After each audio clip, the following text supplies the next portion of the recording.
so this last week, I had me a plan. Maybe your lives are pretty busy. Towards the end of the school year, if you have children, man, there's something every single night of the week. So last Monday, we had a night at home, okay? I can remember one day in my life when I thought, staying home is the worst thing ever. And now where I'm at in my life today, staying home is the best thing ever. So we had a whole night at home, so I had me a plan in my mind. I didn't tell nobody else about it, but I knew my plan. So my kids, they like to go to the tennis courts, you know, and just hit the tennis ball around. They're going to go to tennis camp this summer, so we can get some practice in. So here's the plan as I saw it in my mind. Okay, I'm going to go home from work. I'm going to pick the kids in Casey up. We're going to go down to the tennis courts. And we're having this great time getting that ball around like Andre Agassi, you know, because we have massive tennis skills. We're going to get real good and hot, work up an appetite. We're going to go home. I'm going to make some kind of Mexican beef casserole. It's going to be fabulous. Then we're going to go over and watch a show as a family on TV, you know, just sit and be together. And I'm going to put up all those leftovers in 3 specific containers because we're going to make enough beef casserole for 3 lunches, okay? All this is in my mind. I've got it set. I know the hours. I know the times. This is how the evening is going to play out. So on the way home, I stopped by the school. I checked the tennis courts. We've never been over there before. I looked at the hours. We're right on time. Perfect. Right 4:30 to 9. We got it. Walk in the house, and I'm about to be the hero of the evening because I have a plan for the family. When I get home, I hear this great loud noise from outside, and I go and look, and my kids are swimming in the pool, which is like negative 47 degrees. And my wife's laid out there in the sunshine, basking in the glory. And immediately, on my mind, tennis is off the list. It ain't happening, right? The kids are not getting out of the pool. Casey's not getting out of the sunshine. So that's okay. 1 out of 4. I'm, lenient and I'm flexible. And this is no problem. It doesn't have to be my way. We can do anything they want to do. So 1 out of 4, marked off the list. I will start working on number 2. So I go into the freezer, I open it up, I'm ready for my beef. There ain't a piece of beef in our house besides beef jerky. That's okay, it's going to be all right. It don't have to be according to my plan. We'll have Mexican chicken casserole, right? We got chickens. All right, get the chicken down, no problem. Mexican chicken casserole each freezer. Have dinner, all that's going okay. I'm good for 4 so far.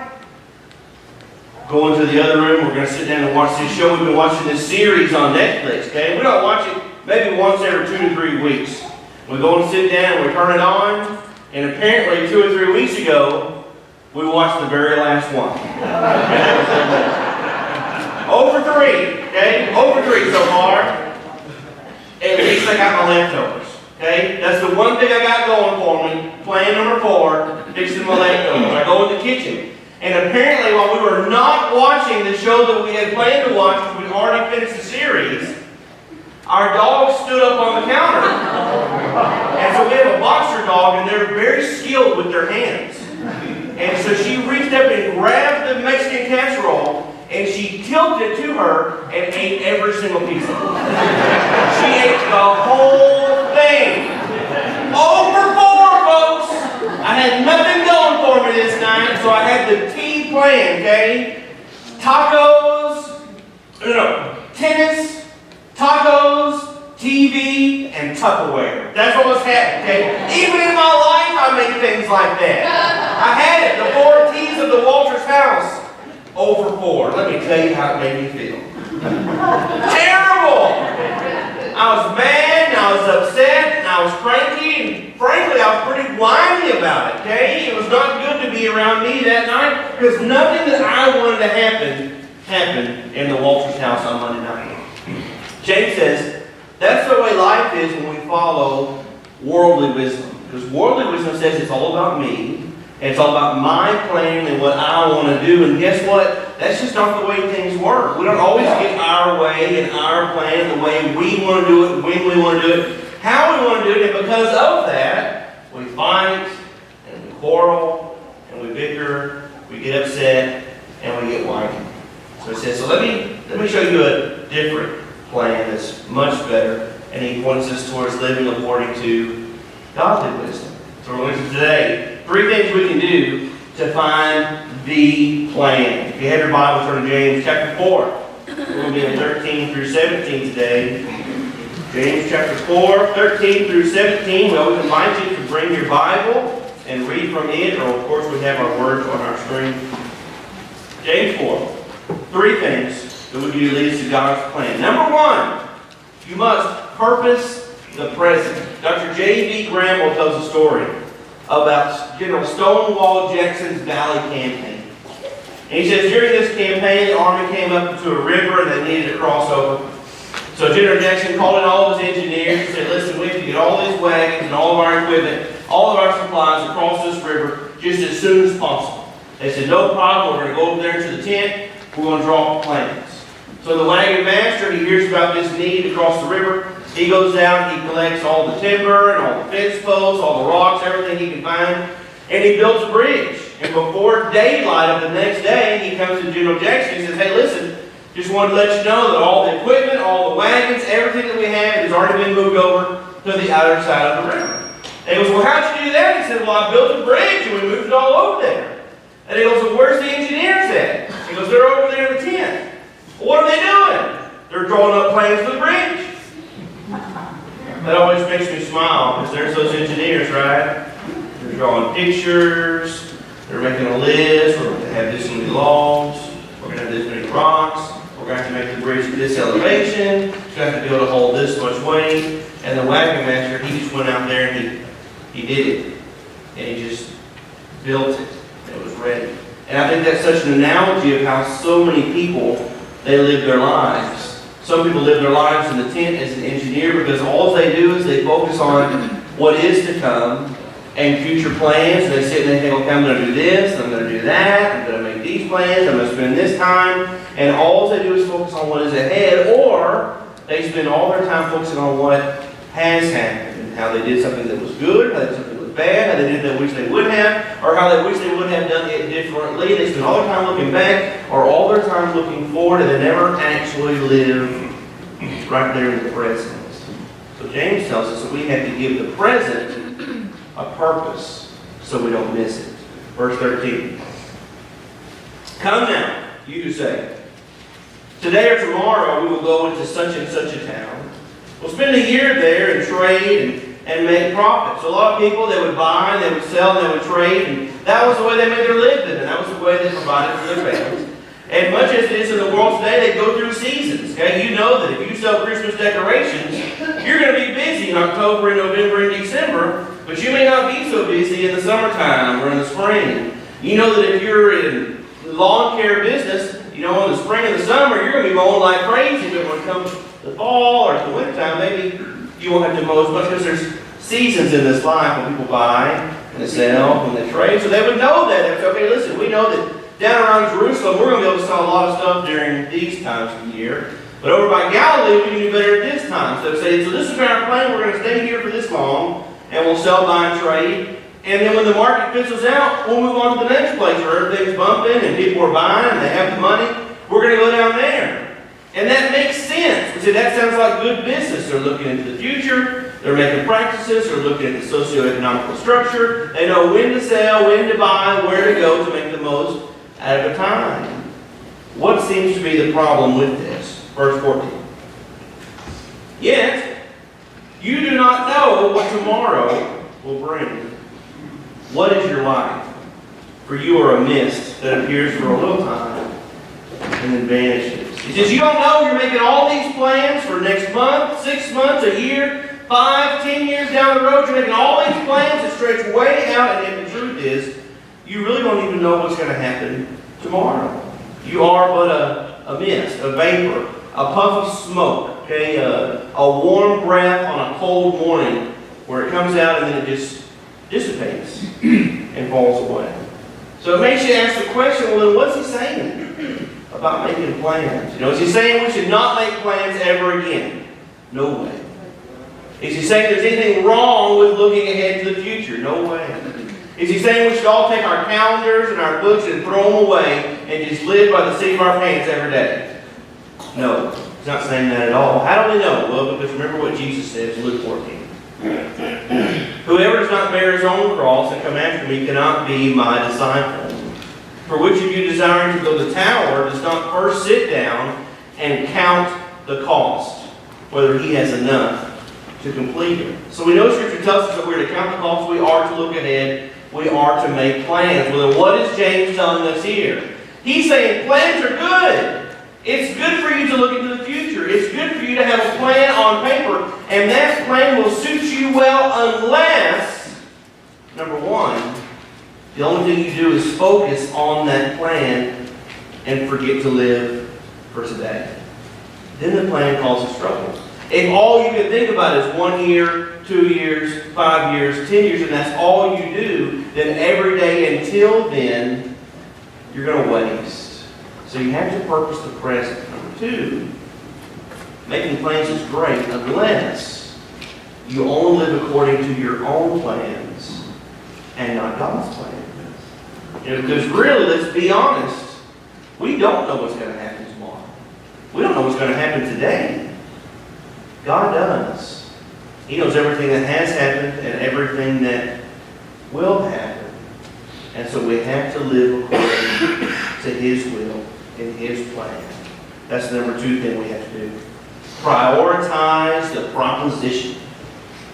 So I like to have variety in my life. And so we were sitting there last night, and we've been trying to do some, low-carb eating. It's very exciting, no sugar and no carbohydrates. So basically, you don't eat anything that tastes very good besides meat and cheese, eggs, green vegetables, which are wonderful.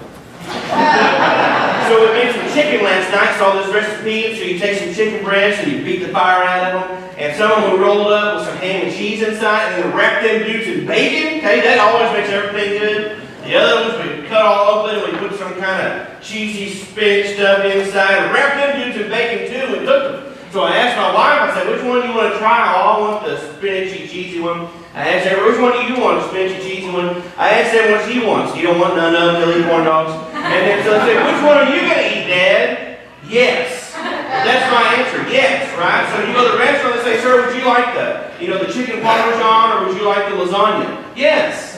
Yes, I would. Would you like the chocolate or the vanilla ice cream? Yes.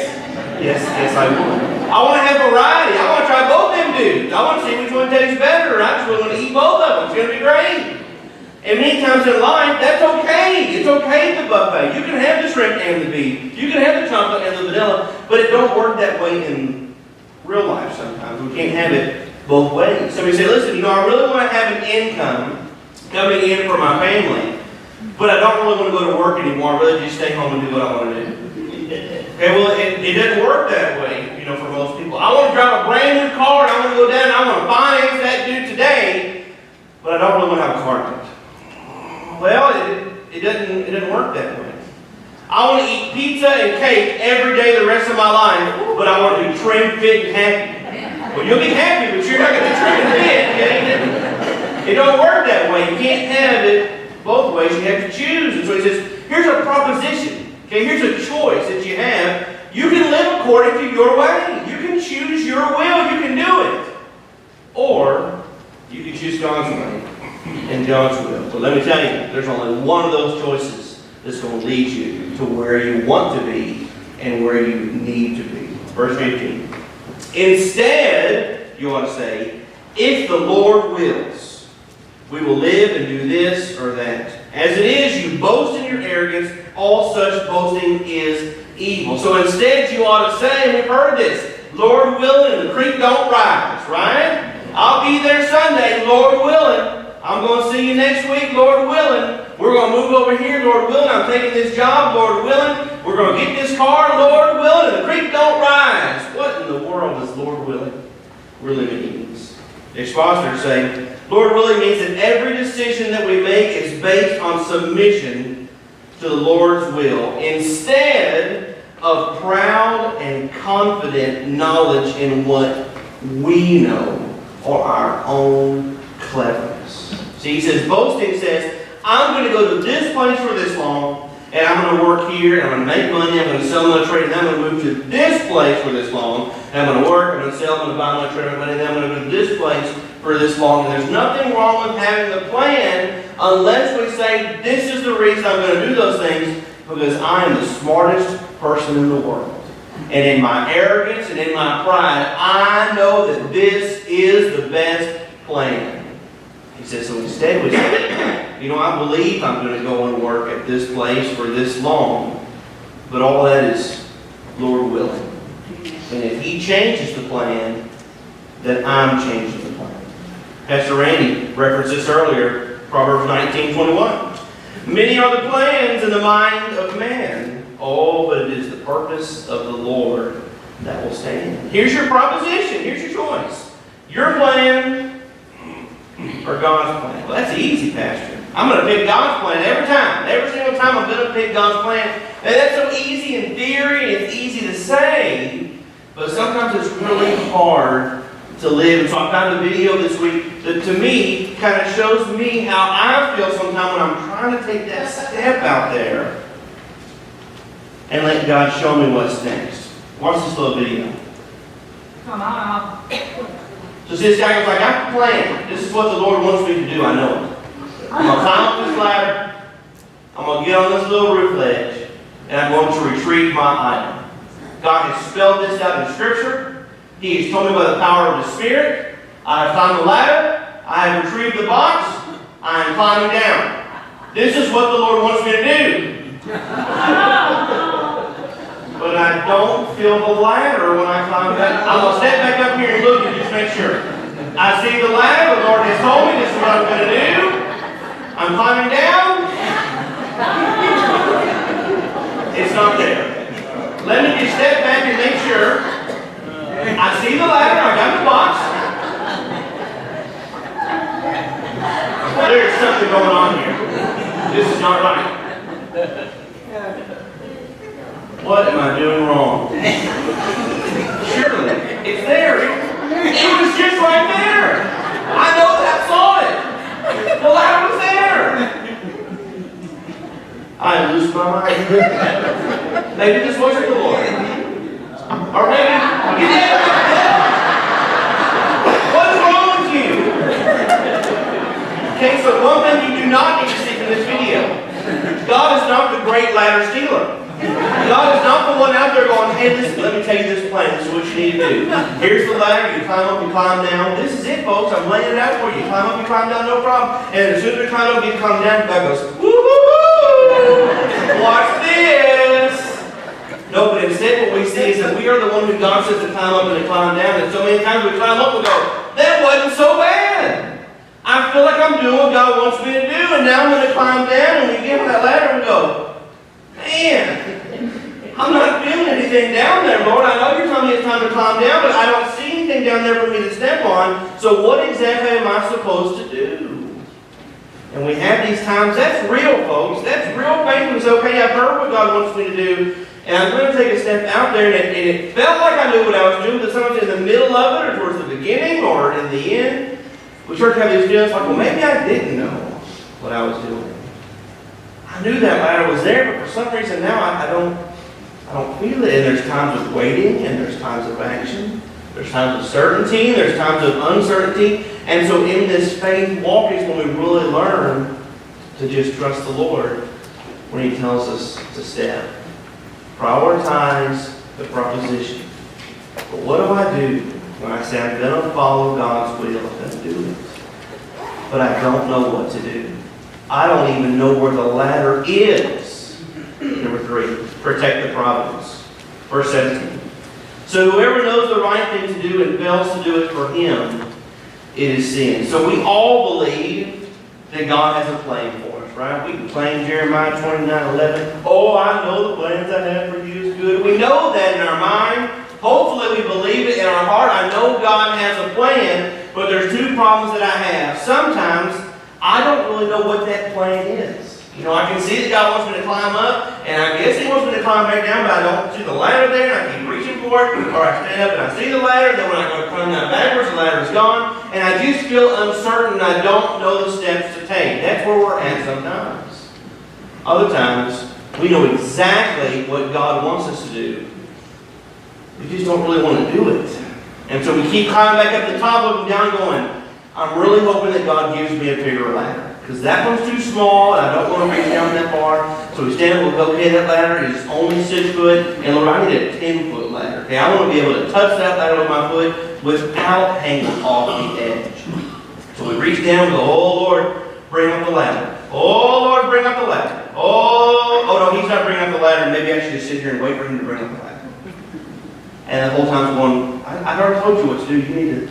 You need to step off the edge, and you're going to be okay. If you'll just trust me. What do you do when you don't know what to do? You do what you know is right.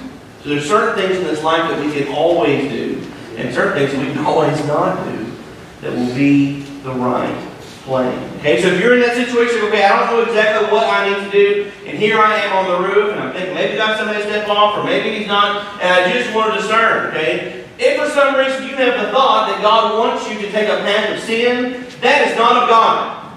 That is not the right thing to do. If you feel like God is telling you that it's time for you to have an affair on your husband or wife, that is not from the Lord.